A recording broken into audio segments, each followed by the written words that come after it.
श्री स्वामी समर्थ. श्रीधर नावाच्या एका दशग्रंथी ब्राह्मणाला आत्यंतिक पोटदुखीचा विकार जडला होता. अनेक वैद्य झाले, औषधे झाली, परंतु पोटदुखी कणभर सुद्धा हटत नव्हती. काय उपाय करावेत हे त्याला अजिबात सुचत नव्हते. म्हणून तो गाणगापूरला गेला. काही दिवस त्याने श्री दत्तगुरूंच्या पादुकांची पूजा केली. एक दिवस काय झाले तर असह्य पोटदुखीमुळे तो जमिनीवर गडाबडा लोळू लागला. त्यातच त्याला मूर्छा आली. रात्र संपत आली तरी तो शुद्धीवर आला नव्हता.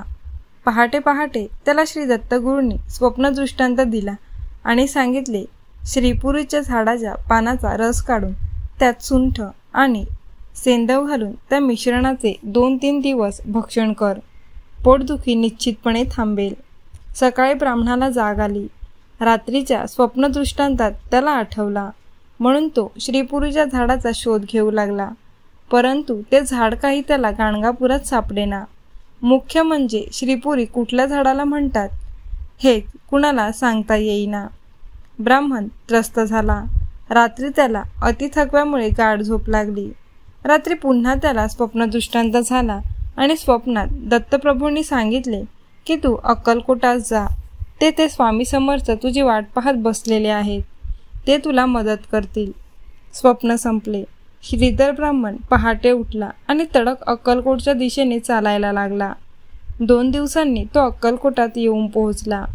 स्वामी विहिरीजवळच्या कट्ट्यावर आसन मांडी घालून बसले होते. स्वामी चटकन म्हणाले, या श्रीधर पंत, मी तुमचीच वाट पाहत बसलो होतो. श्रीधर ब्राह्मणाला आश्चर्याचा धक्काच बसला. स्वामींची अजून नीट नजरानजर सुद्धा झाली नाही, तर स्वामींनी आपल्याला ओळखलेच कसे? श्रीधरने हात जोडले. स्वामी पुढे उभा राहिला.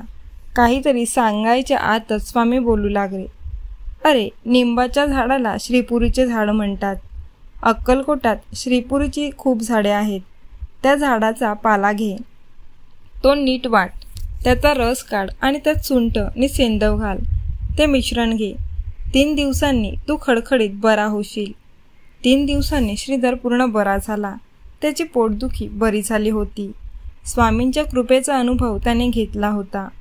श्रीधर स्वामींचा परमभक्त झाला आणि त्याने उर्वरित आयुष्य स्वामी सेवेत घालवले. माझ्या परमप्रिय स्वामी भक्तांनो, संतांच्या सहवासात राहण्याचा आपण आटोकाट प्रयत्न करावा. कारण एकच, संतांच्या मुखात फक्त देवाचेच नाव असते. त्यांच्यापाशी फक्त देवाचेच चालते. मुख्य म्हणजे एकदा का आपण संतांच्या सहवासात राहिले की तेच आपल्याला देवभेटीच्या हमरस्त्यावर आणून सोडतात. भगवंताची निश्चित भेट घडवून आणतात. आपले आयुष्य केवळ संत सुगंधित करून सोडतात. म्हणून संत संगत आवश्यक आहे.